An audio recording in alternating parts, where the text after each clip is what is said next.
y'all know when I hear my theme music, well, I get hyped, y'all. Ladies and gentlemen, that's some theme music. You know what time it is.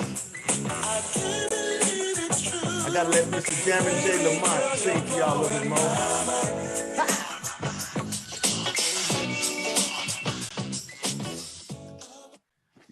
Yes, y'all. You know, when you hear my theme music blowing my mind from Jammin' J. Lamont, you know it's time.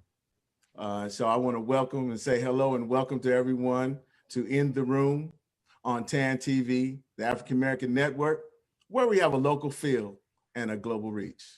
I'm your host, Vance Bradford, along with my main man, my co-host, Mr. Philip Townsend.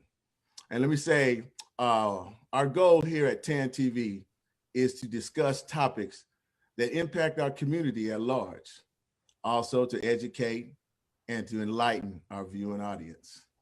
Today's segment of In the Room is Dr. B's Buzz, y'all, one of my favorites. We're pleased to have Dr. Brigitte Bailey, who will endeavor to further your understanding and knowledge of psychiatry and mental health.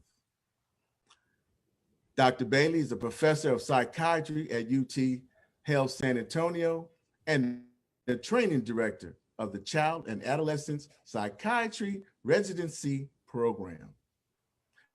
Dr. Bailey is also board certified in child and adolescent psychiatry and also in adult psychiatry. Now, Dr. B's Buzz is a brief segment on mental health and related topics, but you know how we do. Today, we're going to tackle a serious subject, and it's going to be suicide. So please stand by for that after we do our breathing segment. That's right. We always are going to start and end with our breathing segment. But, you know, I heard a viewing audience, Mr. Townsend, didn't really think you were doing the breathing exercises. You ready? So our first one, take a good deep breath. Hold it, hold it, hold it. Release. All right, breathe in through your nose. Hold it, hold it, hold it. Release. And one more time. Breathe in through your nose. Hold it, hold it, hold it, and release.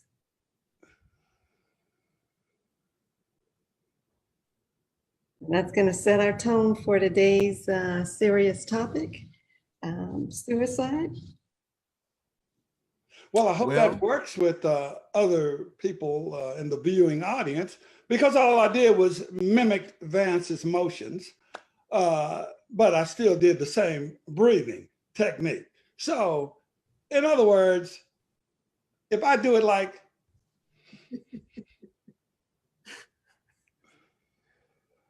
I'm still breathing. I'm still alive. All right. Well, we'll give you A and an E for effort, right? You know it. We'll give him that. All right. Well, let's go ahead and go. Okay.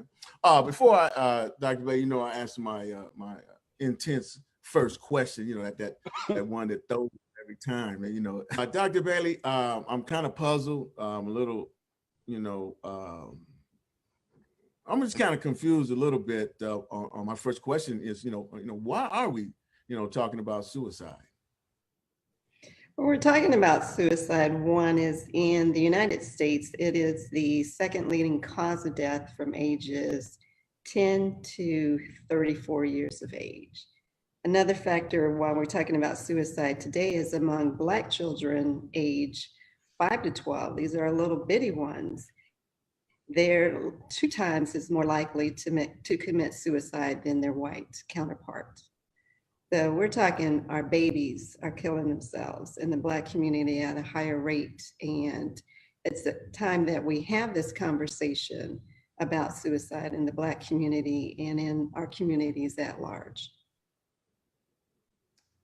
Okay, well, that sounds great. You know, Dr. Bailey, there's a myth, and these two researchers, Kevin Early and Ronald Akins, they did research. And it said, and this is like approximately 30 years ago they started, that they interviewed some African-American pastors. And, you know, of course, the concern was about Black people and suicide. And they said that suicide is a white thing because Black people are used to going through struggles and trials and tribulations, and therefore they don't commit suicide.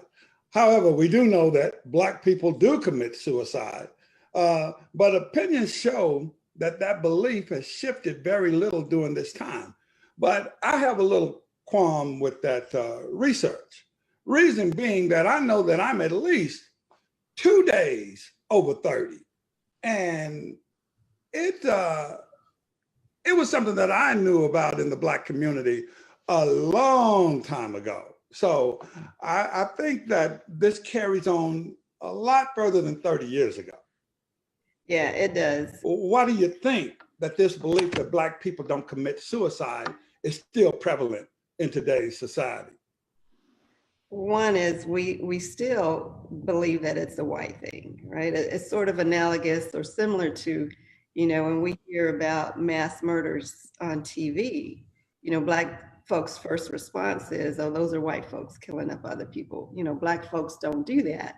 But, you know, we've had some Black mass murderers in the history of the United States. So the myth just still is perpetuated. The other thing is that you will still see our elders say the same thing. You know, Black people don't kill themselves. Some of the churches still, you know, that's the message you might get from some of your churches, but churches are coming into the current century of that they know they are sometimes on the front line to help their people deal with mental health issues. And mental health issues still is suicide. But, you know, the teachings of the Bible and other things, they might tell you that, you know, or we don't do suicide because we don't want to go to hell. But then also it's just the stigma of mental health. But, you know, Black folks, we always like to keep our business behind closed doors. So if there's a suicide in a Black family, you may not know about it, right? Everyone gets the message, you don't talk about our business outside of the house. So there's a lot of reasons as to why that myth is still perpetrated and believed among Black communities and probably other communities besides our own. Thank you. Wow. Well, Dr. Bailey, when you mentioned about our babies committing suicide, that really kind of touched that, you know. I mean, I kind of had an idea about adults, you know, but, you know, when you hear about our kids, our babies, man, that was something there. So my question is, can a one size fits all approach, you know, work when it comes to our identifying suicide risks? So in one simple word, no, right? Because each person is unique and their situations are unique. You also have, there's cultural differences, whether it be cultural differences based on race and ethnicity, rural versus urban. Then you also have age differences and male versus female differences. So one size approach just doesn't work. You might have some generalizations, but our goal is to make our treatment, you know, targeted to you as a person. So diagnosis, treatment are, you know, we have generalizations, but we really want to make that effective for you and what's going to work for you. So looking at the risk factors of suicide, looking at what treatment approaches may work or diagnosis is all going to be individualized and unique. Thank you. Okay, Dr. Bailey, you know, this nation is at this point in time going through a situation where people are out and demonstrating for racial and social justice and all for Black people. But could you talk about the role that racism plays in Blacks committing suicide? So racism or exposure to racism increases our stress, right? So if we have increased stress, that impairs our ability to function in certain ways. If you're undergoing daily microaggressions, so when I say microaggressions, that's more of the insults, the dismissals, the disregard, the things that happen to you every day as a Black person. And that term microaggressions, as an aside, was actually coined by a professor of psychiatry, a Black professor of psychiatry at Harvard, Chester Pierce, way back in 1970. So that term microaggression, and that he termed looking at how non-African Americans treat African Americans, is now coming into popular play, that you hear it a lot on social media, TV, wherever you go in the education system. And all of those things, increases our physical and mental health issues, right? If you're going through the stress reaction, that increases your cortisol. And so it puts us at risk for all those physical and mental health issues. But you think about racism and the influences on our ability, right, for opportunities and our ability to achieve good physical and mental health states of mind. So racism has always played a part. I think we're getting a lot more play about the impact because of what's going on in society in the last several years, and more research is being done, and people are made more aware of social disparities, health disparities that are based on race, color, or gender. Well, Dr. Bailey, my next question is, it kind of stems for, in my previous profession when I was in management with comedians. You can see a comic may go on stage and just totally bomb. And when I'm saying bomb, to a point where you're in front of thousands of people, and that right there, you would know. We would always have alerts. Say, hey, when he leaves the stage, keep an eye on that one. You got to keep a watch. And then you always say, when you hear about someone that commits suicide, you always hear them say, well, we didn't see it coming.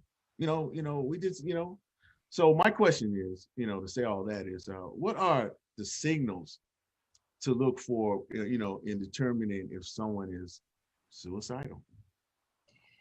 So addressing the ones, where people say we didn't see it coming, sometimes people who commit suicide, it's an impulsive act. Something might have happened at that particular point in time, and then they just do it. And so you might not see it coming, but other times we're less aware of what to look for. So one of the key hallmarks for things is people who are depressed, right? When you start isolating yourself, when you start withdrawing from your friends, from your family members.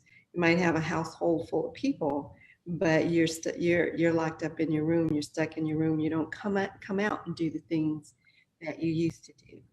So talking about being hopeless, right? You hear people say, I don't really have a reason to live. And then there's that you might see them, they might start giving away things. Kids could even give away their toys, right? Favorite toy they're willing to give to, a brother or a sister or a friend. Then you think about if they're having more or talking about feeling more guilty about things when there's nothing to feel guilty about, or shame, feeling shame about something that's recently happened. People who, if you're older, or if you're in the communities where you don't legally buy your guns, but you buy a gun, access to lethal means is one of the reasons why suicide completions are high in America. And then people just talking about dying or killing themselves.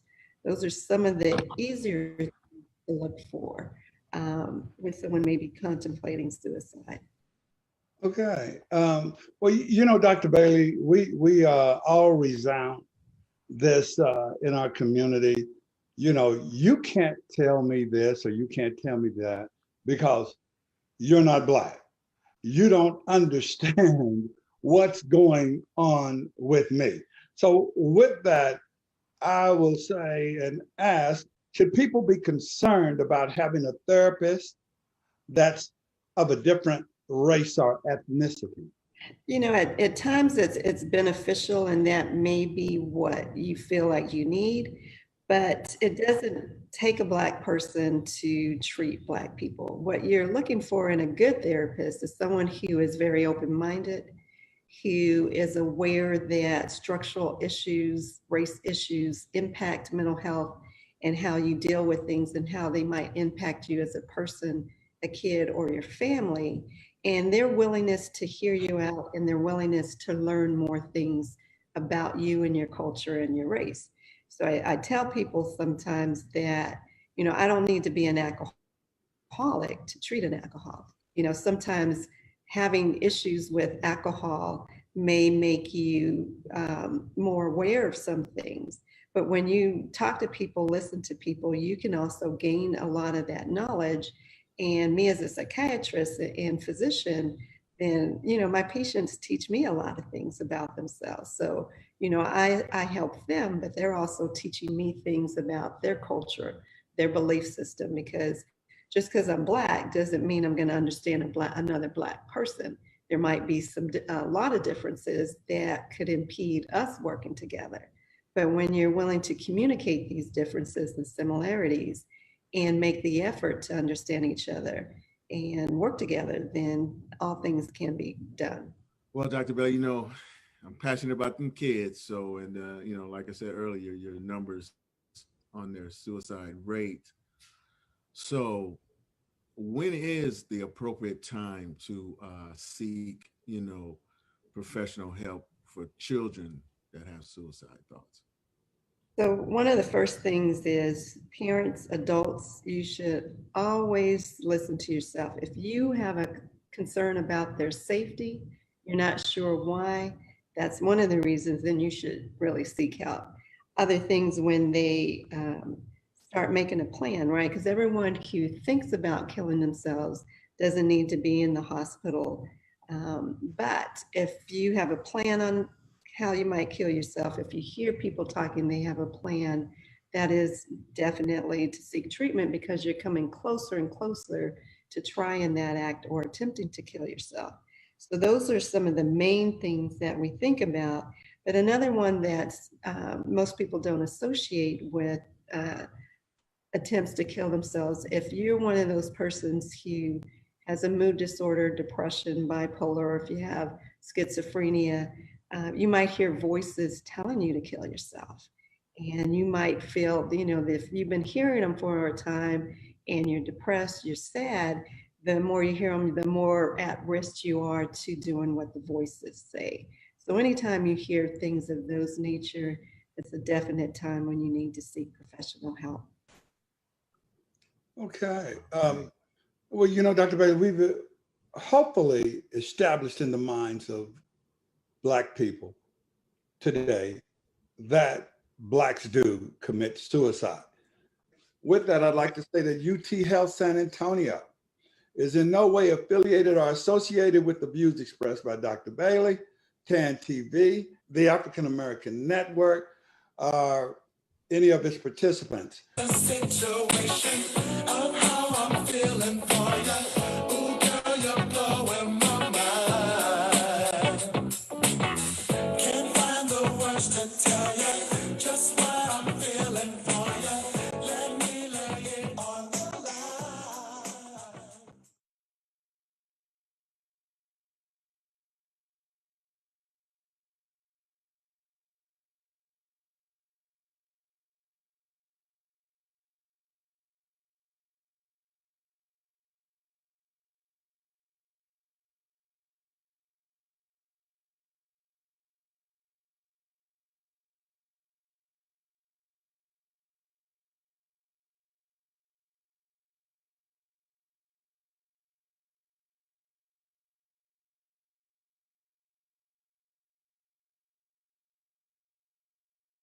This is Coach Abbott, head coach of Southwest Legacy, home of the Titans, and you are watching TAN TV. My man, look at that. Let's talk about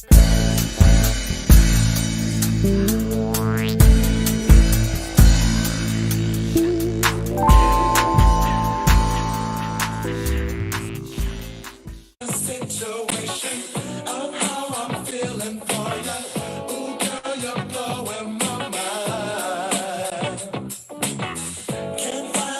Y'all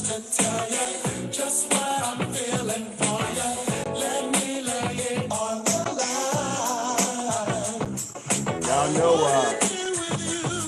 when I hear my theme music, boy, I get hyped, y'all. Ladies and gentlemen, that's some theme music. You know what time it is.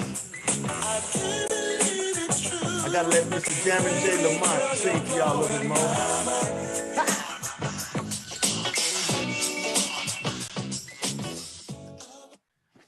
Yes, y'all. You know, when you hear my theme music blowing my mind from Jammin' J. Lamont, you know it's time. So I want to welcome and say hello and welcome to everyone to In the Room on TAN TV, the African American Network, where we have a local feel and a global reach. I'm your host, Vance Bradford, along with my main man, my co-host, Mr. Philip Townsend.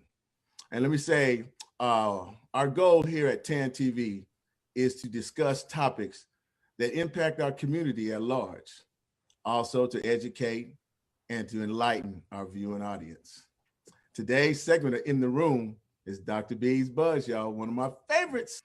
We're pleased to have Dr. Brigitte Bailey, who will endeavor to further your understanding and knowledge of psychiatry and mental health. I guess we want to delve into some of the possible causes or reasons that suicide attempts over the past 2 decades have decreased for all ethnic groups, but increased for Blacks. Definitely. It has increased for Black folks. And when you look at Black adolescents,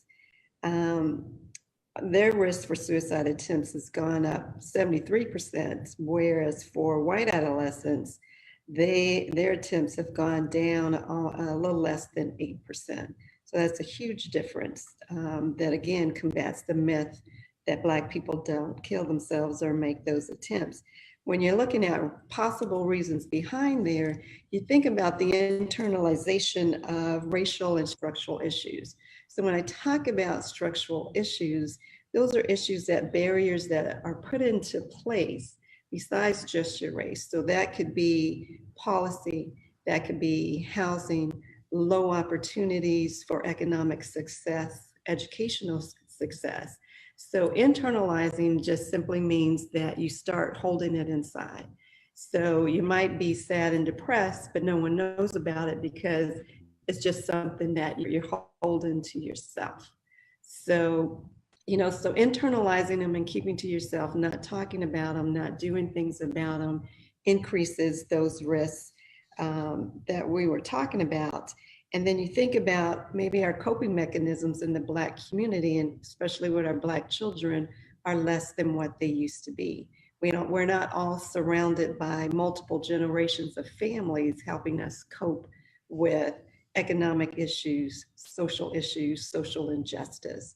So decreased coping mechanisms is another way that are probably contributing to why our risk is going up. And then you think about the system is the lack of psychiatric investment in minority communities, which it plays a huge role. If you don't have access to care, you don't have access to people who are who are culturally competent in dealing with and treating with people who don't look like them. Those are all things that contribute to, or possibly could contribute to, the increase in African Americans and Black folks killing themselves or making those attempts.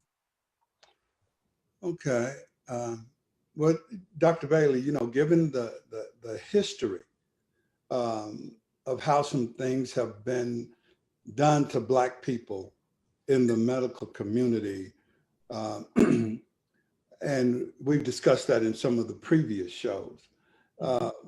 Black people have a distrust in the medical community and a stigma about psychiatric assistance. So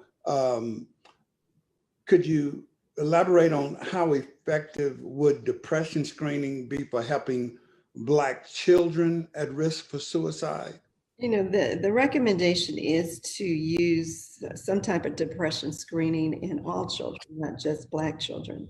But screenings some are developed, and maybe there's less Black folks Latinx folks or any other minorities that are used to norm these assessment tools. However, despite having some of the cultural nuances they might miss, Black kids are normally, they tend to have a higher rate of not disclosing when they are having thoughts about killing themselves. So maybe not talking to folks, but some of those screens, if you're filling them out, maybe you would fill out yes if the question asks if you're having thoughts about killing yourself versus you telling someone verbally that you're having those thoughts. So I think it's worthwhile and should be recommended. And as research catches up with social health disparities, social determinants of health, I think that maybe more norming of instruments that are targeted to minorities will also help. Thank you. Well, Dr. Bailey, keeping along with these youth, my question is, what are some of the risk factors for Black youth when it comes to suicidal thoughts and attempts? I'm sorry.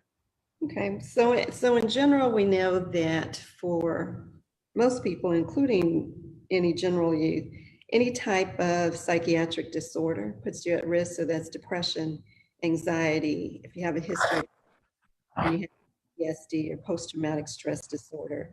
If you're male versus female, we know that females attempt more suicide, but males actually complete more suicides. Then you think of the sexual minority, if you LGBTQ, then you might have issues there for just acceptance in your neighborhood. Any of your bullying, access to lethal means that we talked about. Then you think about for Black youth, you're also thinking of depression, trauma. We tend to live in communities that you have your risk for exposure for violence is up. Risk for you being a victim of a crime is up just simply by where you live. And just basically not having enough basic needs, right? Your food crisis, your housing crisis, your educational crisis, and lack of opportunities. And sometimes people think delinquent behavior is a risk factor for suicidal thoughts or attempts. Thanks. Wow, that's interesting. Dr. Bailey, would you talk about the role that racial disparities play in treatment of suicidal ideation or attempts? Yes. So when we talk about disparities, we're really talking about the differences in the quality of healthcare based on race. So even if you have, even if you have money, you have insurance, you have all the access to the care that you need, just by being, say, Black, we may not get the same quality of care, and likely we probably aren't going to get the same quality of care just based on our race. So that goes into advocating for yourself, but that's what we talk about disparities, why are we given different treatments or quality of care based on our race or even based on our gender. And for us to talk about how it plays into the treatment of suicide. So to get to treatment, you got to get the right diagnosis, especially for depression. So our Black youth could be, instead of having that sadness with depression, we talk about being irritable, and you might get aggressive. You might start having what we call those externalizing behaviors, right? Yelling, screaming, kicking, punching things. You know, you may not be punching other people, but holes in the wall, or if you're at school, you're throwing desks, right? So you get, instead of them saying, hey, this kid might be depressed, no, this kid's showing out. This kid is defiant, doesn't want to comply with what we want to do. And so they might end up, being referred to the juvenile system instead of being referred for psychiatric care. So if you're misdiagnosing, you're not treating well, right? So then you think about other ones that Black youth are less likely to, one, be referred for psychiatric care, and that's including even after they have had a suicide attempt, that they're less referred for treatment. and they're less likely to get treatment, even if there's a desire for treatment. So there's a lot of reasons out there why our youth are not being treated, or that racial disparities plays in a role of suicide. But these are things that the mental health profession are dealing with every day. Well, Dr. Bailey, like we're dealing with certain things of today's present situation as far as like voter oppression, and us as Black folks have to deal with a lot of things that keeping us from getting help. So, and it seems like, in this situation, with our youth and suicide can you tell us, what are some of the barriers or blockades that prevent suicidal youth from, getting the support that they need? Well, some is their stigma about mental health treatment, right? They don't want their friends to say, "Hey, you crazy." I know you go to that place over there where they treat, mental illness. What's wrong with you? So one is it might have their their fears of mental health and being teased, right? Because when you're adolescents, when you're kids, sometimes how they think about you and perceive you is more important than how your family perceives you. But it could be that they may have these thoughts, and the one chance that they bring that up to someone, it's ignored, right? You reach down to reveal to someone you are actually having thoughts about killing yourself, and they just ignore it. And then how does that make you feel? Or you might be excluded. Your friends might exclude you from being in their friend circle because you're a little bit different, or they don't understand what's going on with you. And then again, you might have the mistrust of the medical profession that's perpetuated if your families talk about things, or you learn about things in your history of what the medical profession has done to communities of colors. You also need to think about lack of access to care in your communities. If you have to drive 45 to 50 minutes without traffic to a mental health center, then, and especially if your car is not running well, right? Or that, your gas is day to day. How much money do you have, and how much gas can you put in your car? That's going to be a barrier for you to look for services. And then you might have, your family might view mental health in a bad way or a poor way. So again, the mental health stigma. But you also might be underinsured or no insurance. And you think about, we don't like to really bring politics into our show, but the Affordable Care Act, if that was one of the fail-safe, if you didn't qualify for other insurance plans or couldn't afford them, if you don't have insurance, you don't have access. And then your only access is going to be when there's a crisis or an emergency, and you end up in the emergency room after an attempt, instead of us utilizing resources to prevent you from getting to that place in the first place. So that's a lot for your question. No, that's fantastic. We appreciate the knowledge. But, Dr. Bailey, this doesn't happen in the circle of people that I run in, but in the circle of people that Vance runs in. You see people, all the time that seem like they have everything that they could want or need, and seem like they're extremely happy.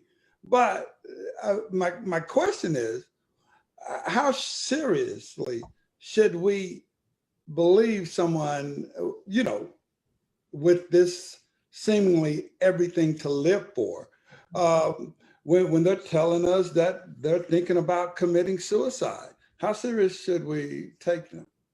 Oh, very serious. Any threat to kill someone's self should be taken very seriously, because sometimes that's their cry for help. They might be feeling hopeless and like there is no other way out than to kill themselves. And so talking about it, they might be crying for help for someone, to give them some other solutions than taking that final step.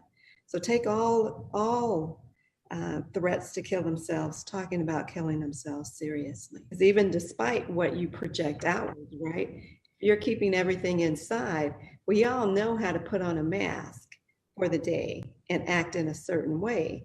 But sometimes it prevents others from hearing or seeing what's going on with us and becoming concerned But once we start talking about it, everyone should be concerned about it. Vance, so now you know what to do in your circle. And with that, though, well, that Phil. With that, Phil, Dr. Bailey, what should parents, or caretakers do for a child that is experiencing a lot of emotion? The one you want to sit down with your kids and you actually want to listen, hear what they have to say. You want to gain some understanding as to what's going on and how they arrived at that point.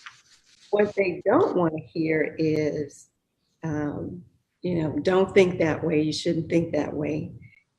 People who kill themselves go to hell.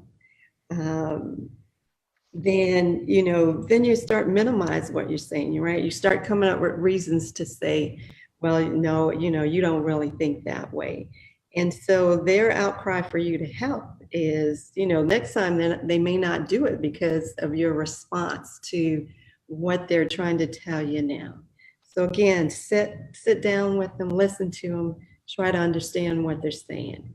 If they're talking about killing themselves in a way that won't kill themselves, but to a kid, if they think that will kill themselves, then you really need to pay attention. Wow. Yeah, that's really important. Dr. Bailey, it's time for us to take a couple of audience questions. Vance, do you have any? If you don't, I do.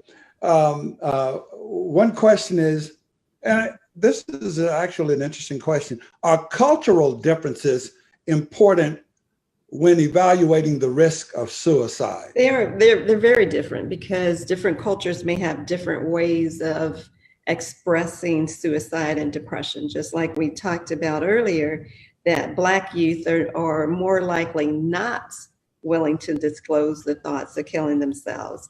And they might disclose depression or that they're getting to that point by having more physical complaints, stomach aches, headaches, body aches, just aches and pains that there really is not a physical cause for or a reason for, and you've been to the doctors on multiple occasions and they haven't found for anything wrong. I know in some studies that sleep problems in Black adults who have been admitted for psychiatric care tends to be a standout for some of the reasonings for the suicide attempt. Because let's face it, if you have sleep problems, they also can precipitate or start a mental health crisis, right? So if your lack of sleep even if it's for good, what you think good things, right? Staying up late, talking to your friends, social media, it could be related to work.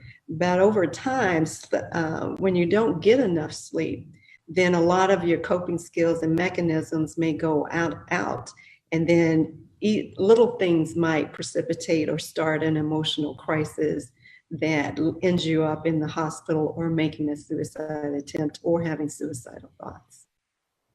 Okay, I do want to get this one other question in. What role does social media play in Black children committing suicide? So there are links that the more that you are on social media for kids, the more at risk you are for cyberbullying. And we know bullying is huge for depression in kids and for suicidal thoughts in kids and for even suicide attempts and completions. But you also think about that while you're on social media, you also have more exposure to all the racial violence against Black people or people in your community, depending on what your minority status may be, and then you increase microaggressions that can occur on the social media context. So all those things are super huge in playing in our children's role. So parents, monitor what your kids and adolescents are doing on social media. Just don't let them out there without some supervision. Kids are going to do what they want to do because that's the nature of kids. That it's our job as parents, adults, to monitor what they're accessing. And if there's things that they're accessing, be available to answer questions and help them explain and understand what's going on. So parents who are glued to the TV with our social injustice marches, our political things, sometimes that's going to be overwhelming for our kids also. So pay attention to what you're doing on social media and the exposure you're giving your kids. Dr. Bailey, Appreciate all the information you've imparted to our viewing audience and to myself and Vance.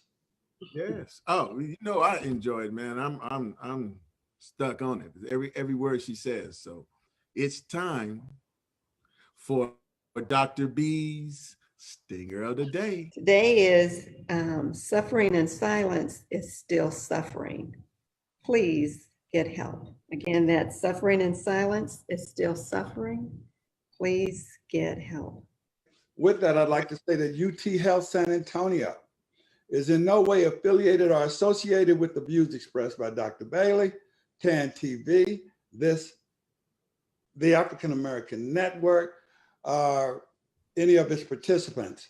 And with that, I'd just like to say again, thank you to the viewing audience for watching. And we've enjoyed having you here at Dr. B's Buzz. And just remember, you've been stung by Dr. B's Buzz. And before I kick in my song here, I have to say, Dr. Bailey, you know, your accessories are off the chain today. You're looking very happy. Yes, the earrings and the necklace is working. But I also have to say, I'm going to give him didn't see that. Didn't see the wrist, okay, yeah. See, off the chain. And also, Dr. Bailey, you know, my man came. Wait a minute, what's that, Phil? I'm finna show you some love. That silver's banging. Bro. No. I was just going to say that possibly if Dr. Bailey could explain some of those designs, some of what that is. I see things going one way and things going another way. And don't forget those red bottom moccasins you have on. Okay, go ahead. Yeah, the one that I had, because I can't afford the other ones that. So this is a brief show, so we might talk about it next time. So we're gonna get to that exit music that we got waiting. Okay. Dr. Bailey, shut you down, Vance. Anyway. Situation of how I'm feeling for you. Ooh, girl, you're blowing my mind.